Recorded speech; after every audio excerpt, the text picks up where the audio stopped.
Hello everyone and welcome to the Kiki London YouTube channel. My name's Amanda and in today's video we're going to be doing a quick and easy salon friendly gel polish nail design that's perfect for the current spring season. So I really hope you all enjoy watching. Now for today's video, I'm going to be working on a practice hand again because it's a little bit easier to replicate and show you guys how I would work if I was working on a client. The only difference is there's no natural nail prep to do on the practice hand. So I have left in the description box below a link to a recent nail prep video that I've done, and that goes in detail on how I would prep the nails before starting a gel polish set. Once you have got your prep done, the first step of your gel polish manicure is to apply your base coat. So I'm coming in here with the Kiki London rubber base coat. Now the rubber base has an ever so slightly thicker consistency compared to the regular base coat. So when I'm applying that to the natural nail, I like to really scrub and work it in to that natural nail plate so that even though it has a thicker consistency, I still get a thin layer down on the nail because you don't want to end up with a too bulky application. Now, because the rubber base coat is that bit thicker and has the rubber consistency to it, it's a fab product for any clients who have split nails, brittle or weak nails, nails that are on the thin side. It just provides that extra layer of strength to the natural nail plate and acts as a fab base for your gel polish colours. It's also a great product for clients who are a little bit harder on their nails or clients who have jobs that might require their nails to be in water a lot more often. So, you know, your hairdressers, your cleaners, things like that, because it gives the nails that little bit of extra protection and a little bit extra TLC. So once I have got that thin layer of base coat down, I'm going to pop them in to cure for 30 seconds. And then I thought I would show you guys the colours we're going to be using in today's set. So first up we have Feelin Peachy. I absolutely love this colour. And then I'm going to be using Tea Rose. This is such a pretty nude colour. I've currently got it on my own nails at the moment.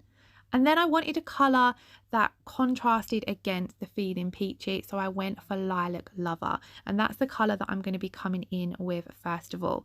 So when I'm working on a client, I like to start on the little finger and work towards the pointer finger. Then I'll pop those four nails into cure and work on the opposite hand, and then I like to do the thumbs separately.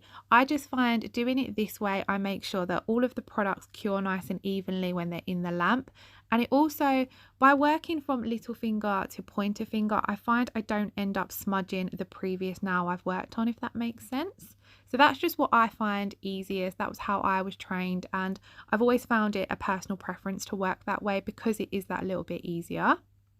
Now when I'm applying that first coat of colour, I'm keeping it nice and thin. So you'll see I've only got a small amount of product on my brush, and I place the brush down ever so slightly away from the cuticle area, and then I push that brush up towards the cuticle area. You want to get as close to that cuticle skin as possible without touching the cuticle with the product. If you do get any of the products on the skin or the cuticles, then just remove it with a nail art brush and a little bit of alcohol before you pop the gel polish in to cure. Going back to what I said about keeping my first coat nice and thin, because I'm keeping it nice and thin, I'm not worrying about how the coverage looks. I'm simply getting a first coat of colour down. It's a lot better to keep your layers thin rather than build up thicker layers. So if you did find you had a colour that might need 3 coats, it's better to have 3 thin coats rather than 2 super thick coats. Now I find 99% of the Kiki London colours only need 2 coats of colour. In this set especially, you'll see I only use 2 coats of each colour, and all of the colours are highly pigmented and offer great coverage.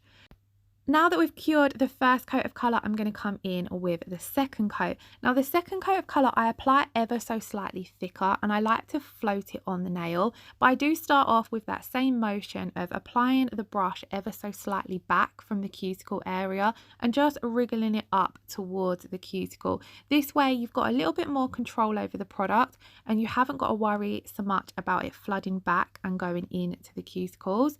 Also, whenever I'm working on the nail, in that cuticle zone, I like to tilt the nail down, or sorry, I like to tilt the finger down slightly, just so that gravity is on your side and helping to pull that product away from the cuticle area rather than it running back into the cuticles.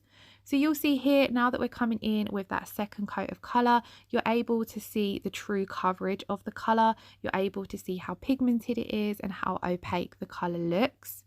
If you do find that you have any colours that when you're applying that second coat, they look a little bit patchy or uneven, just float your brush over with the product and it will even that out. So you'll see that's exactly what I'm doing here with the Feelin Peachy. Any areas that look a little bit transparent, I've just got a small amount of product on my brush and I'm just floating it over. Our second coat of colour has now cured, and this is what our bases look like. I felt as though these three colours really complemented each other. So I'm now going to take the Kiki London No White Matte Top Coat, and I'm just going to be applying this to the middle and the ring finger because I'm going to be doing some hand painting over the top of these two nails.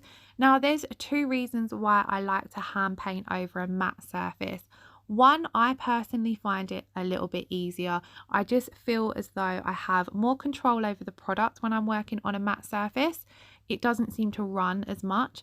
And two, when I'm hand painting on a matte surface, it shows up a lot better on the camera because there's no glare from the shiny surface. So it's a bit of a personal preference and just what I find easier.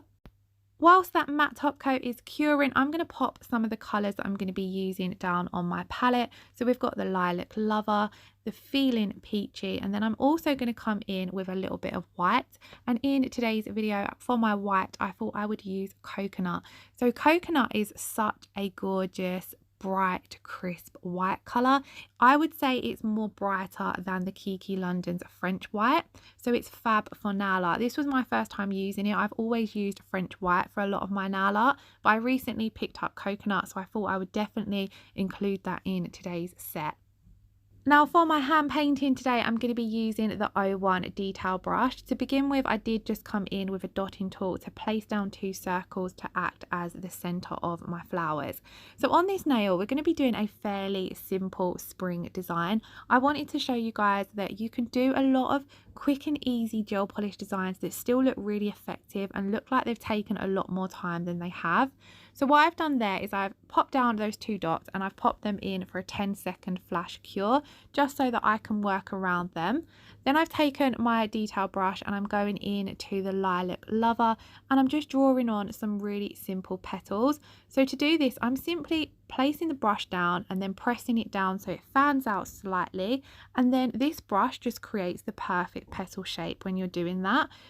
So it's a really effortless way to create a pretty gel polish flower, to be honest. And when you're working in a salon and you've got clients back to back, you haven't always got time to do too many intricate designs. And that's why I love designs like this, because you get your bases down, which doesn't take you too long. And then you're able to come in and do a little bit of nail art, but it really makes the set, if that makes sense. So as you can see, I'm just coming back over those petals just until I'm happy with the shape.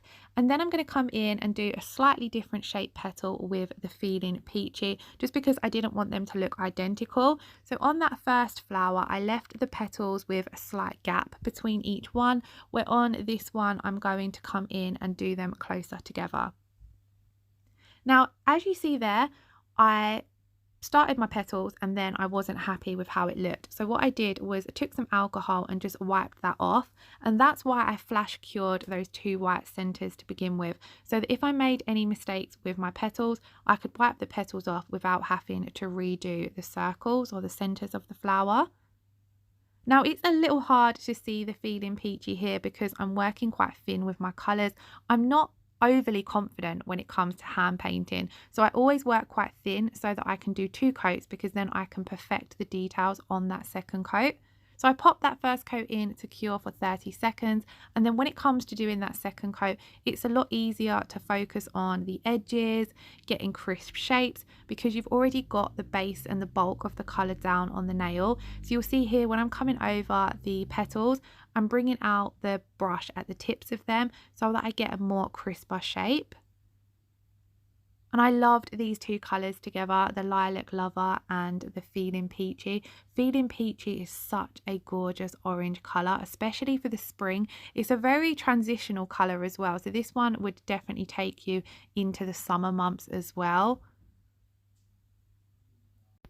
So I'm just doing exactly the same and doing that second coat on the flower here. Now, to be quite honest, you don't have to do designs like this in two coats. You can work with your gel polish that little bit thicker so it doesn't need two coats, especially when the designs are only small. It's more my personal preference to do them in two coats just because I can then work a little bit thinner, and like I said, if I have any problems getting the shape perfect of the petals, I can do it on the second coat rather than doing it on the first, if that makes sense.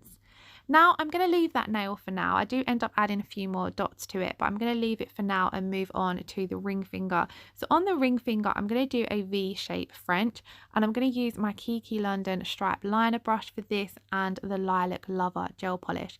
Now you'll see here, I'm coming in to begin with and doing a little line just where the center of that nail is, because then that's my guide mark for where to bring in the sides of my V-shaped French. So you can see here, I'm then going from one side to the center. Now, when it comes to going from the side, I like to go from where the natural nail would end. So you can see here, I place down my brush where the natural nail ends and where the sidewall is, and then I'm bringing it up to that center line that we drew. Then I'm just going to simply come in and color in the very tip of the nail. Now, in my opinion, a V-shaped French is a lot easier to do than your classic French design because you're drawing on straight lines rather than the curve that you have to do for the smile line in a classic French. So if you have a client come in requesting a French and you're not very confident or you haven't had much practice doing them, I would highly recommend trying to persuade them to go for a V-shaped French, especially if you're pushed for time and you're working in a salon. So I pop that first coat in to cure for 30 seconds, and then I'm going to come in and do exactly the same again, just because you really want that purple tip to pop. Now, when you're coming in and doing your second coat, it's a lot easier because you've already got your straight lines done. You're simply coming over the top. So the one thing you want to be careful of is that you're not creating a new line. You're keeping right on top of that first coat of color. If you come in and you sort of place down your line in a different place, it's going to look slightly patchy. So you need to make sure that you're going directly over that first layer of colour that you've done. I'm really making sure to get down in the side walls as well, because you don't want there to be any gaps where you can see the nude colour at the tip of the nail. So that's why I stuck with using my striped liner brush rather than coming in with the bottle brush. Now here I come back in with my dotting tool and that coconut just to go over those white centers of the flower again, just so that they really pop. And then I'm just going to add a couple more dots to this design just to really finish it off. So it was really quick and simple, but I felt as though it just made this nail look a little bit more done compared to just having the two flowers on the nail. Now to finish this design off, I'm going to come in with the No White matte top coat again. I'm loving all of the spring designs that are around at the moment because a lot of them seem to have a matte finish, and a matte finish is my absolute favourite. So I'm going to come in and apply a nice even layer of the matte top coat. Now you'll see when I apply it, I'm applying it very similar to how I applied the colour. So I place my brush down slightly away from the cuticle, nudge it up and around the cuticle and sidewalls, making sure not to get any on the skin. Now when I come over the nail art, I float it on a little bit more because when you have done some hand painted nail art, it can be a little bit raised from the base colour. So by floating it on, you apply an ever so slightly thicker layer of top coat so that then the finished result is nice and smooth. One of the things I love about the Kiki London matte top coat is that velvet effect finish that it has to it. I think it just gives off such a soft but gorgeous matte finish. You will also see as well when I'm doing the matte top coat or any top coat, once it's the final step, I cap the free edge of the nail. So I apply the gel polish and then I just run the brush across that free edge of the nail. Now here I just had a little hair or a bit of fluff stuck in that top coat, so you want to make sure you get anything like that out before curing. So you can just see there, I'm just running a thin amount of product along the free edge and the side walls to cap that colour in. This will reduce any chipping or anything like that because it's sealing the edges of that colour in. And then once they had cured, this was the finished result. So how cute do these look? I absolutely loved them. Please do let me know your thoughts in the comments below. I really hope you like them as much as I do. If you did enjoy today's video, please do give it a thumbs up and leave us a comment below. If you're watching and you're not already subscribed, I would absolutely love it if you hit that subscribe button. Thank you all so much for watching. Lots of love. Take care. Bye bye.